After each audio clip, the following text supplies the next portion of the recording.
आर्बेलो Arbeloa is the new Real Madrid manager. आज की video के अंदर पूरी तरीके से डिस्कस करेंगे उनके पहले के स्टैट्स कैसे रहे, वो एज अ मैनेजर कैसे, उनके बात करेंगे कि क्या वो रियल मैड्रिड के लिए एक अच्छे कोच रह सकते हैं। और जिन्हें आर्बेलो के बारे में कुछ भी नहीं पता, मैनेजिंग करियर के बारे में कुछ भी नहीं पता, मैं सारी चीजें इस वीडियो के अंदर एक्सप्लेन करने वाला हूँ। तो without wasting your time let's start. सबसे पहले मैं बता दूं, जिन्हें आर्बेलो के बारे में कुछ भी नहीं पता, आर्बेलो रियल मैड्रिड के एक बहुत बड़े लेजेंड रह चुके हैं। मतलब बहुत बड़े नहीं कि बहुत फेमस हो, लेकिन उन्होंने राइट बैक की पोजीशन के अंदर अराउंड 230 अपीयरेंसेस दिए रियल मैड्रिड को, लिवरपूल के अंदर भी खेला है और 2010 से 13 में जोसे मरीनियो के अंडर खेला था। उन्होंने 2 यूसीएल भी जीता है, एक FIFA world cup winning squad के मेंबर थे वो। तो एज अ प्लेयर तो उनका करियर अच्छा गया था, लेकिन उन्होंने थोड़ी यंग एज से स्टार्ट कर दिया रियल मैड्रिड के अंदर एज अ कोच, यहाँ पर अपना जर्नी स्टार्ट कर दी। जहाँ पे वो अभी तक अगर तुम देखो तो रियल मैड्रिड की जो छोटी टीम्स होती थी, अंडर 18, अंडर 20, इन सबको मैनेज करा करते थे। लेकिन अब डायरेक्टली उन्होंने उन्हें रियल मैड्रिड की टीम में डायरेक्ट कोच बना दिया गया है, जिस डिसीजन के कुछ बहुत बड़े रिप्रकशंस हो सकते हैं। और मैं तुम्हें कुछ पॉइंट्स भी दूंगा जो मुझे लगता है, कुछ मेरे क्रिटिसिज्म भी है उनके अगेंस्ट, और क्या वो अच्छे मैनेजर रह सकते हैं। सबसे पहले अगर मैं स्टैट्स की बात करूं तो अंडर 20 के अंदर भी आर्बेलो के स्टैट्स इतने ज्यादा अच्छे नहीं थे। मतलब बहुत ही मीडियोकर स्टैट्स, बहुत ही, मतलब आई गेस इससे अभी मार्केट के अंदर कम से कम 10 ज्यादा अच्छे मैनेजर होंगे जो रियल मैड्रिड बहुत जल्दी साइन कर सकती थी, लेकिन स्टिल आर्बेलो को चूज करा गया। और क्यों चूज करा वो भी बताता हूँ।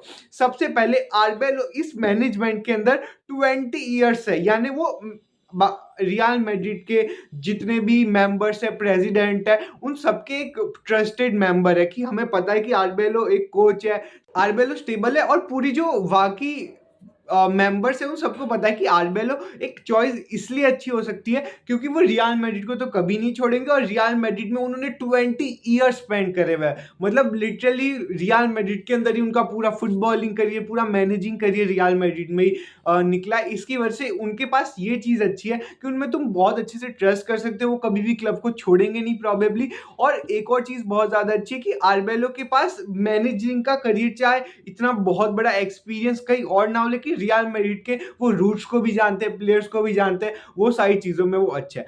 पर इसके साथ बहुत सारे क्रिटिक्स भी है। सबसे पहले वो इतने बड़े लेवल पे कभी नहीं खेले, कभी भी उन्होंने इतने बड़े प्लेयर्स को, इतने बड़े टॉप टायर रियल मैड्रिड के मैनेजर, मतलब कितनी बड़ी जॉब है, प्रोबेबली फुटबॉल के अंदर सबसे बड़ी जॉब, और वो रियल मैड्रिड को मैनेज करेंगे। अगर जाबी अलोंसो, एम्बापे, विनी जूनियर, बेलिंगम को नहीं संभाल पाए तो आर्बेलो संभाल पाएंगे क्या? मुझे तो नहीं लगता संभाल पाएंगे। वो इतने ज्यादा लॉकर रूम के अंदर इतने ज्यादा ईगो क्लैशेस, क्या क्या चीजें हो सकती है, मेरे हिसाब से वो मैनेज नहीं कर पाएंगे अगर जाबी अलोंसो मैनेज नहीं कर पाए।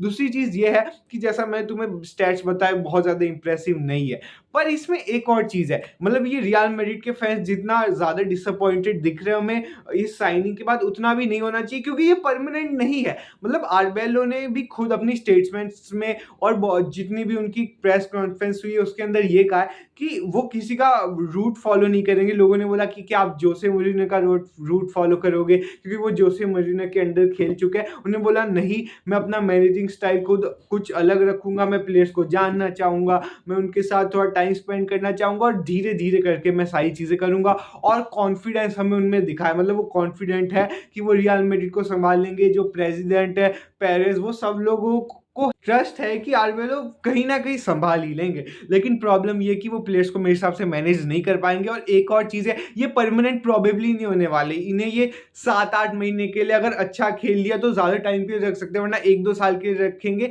वरना ये लोग बड़ा कोच लाएंगे, क्योंकि तुम्हें पता है रियल मैड्रिड का कोई कोई कोच ऐसा नहीं रह सकता। मतलब बहुत लोग तो आर्बेलो को भूल गए थे कि आर्बेलो है कौन। और मैंने लिटरली देखा कुछ लोग तो लिटरली ये क्वेश्चन कर रहे थे कि आर्बेलो ऐसा कौन इंसान है जिसे कोच बना दिया, कि उन्हें पता ही नहीं था कि आर्बेलो कौन है। इसकी वजह से जो नेक्स्ट कोच हो सकते हैं वो हीर्गन क्लॉप या जो भी हो सकता है, वो थोड़े टाइम के बाद होंगे। ये यानी कि लगभग 1 साल जितना टाइम तो देंगे ही उन्हें, पर मेरे हिसाब से ये भी कोई परमानेंट ऑप्शन नहीं है। वैसे इसमें तुम्हारे क्या ओपिनियन है? Let me know in the comment section.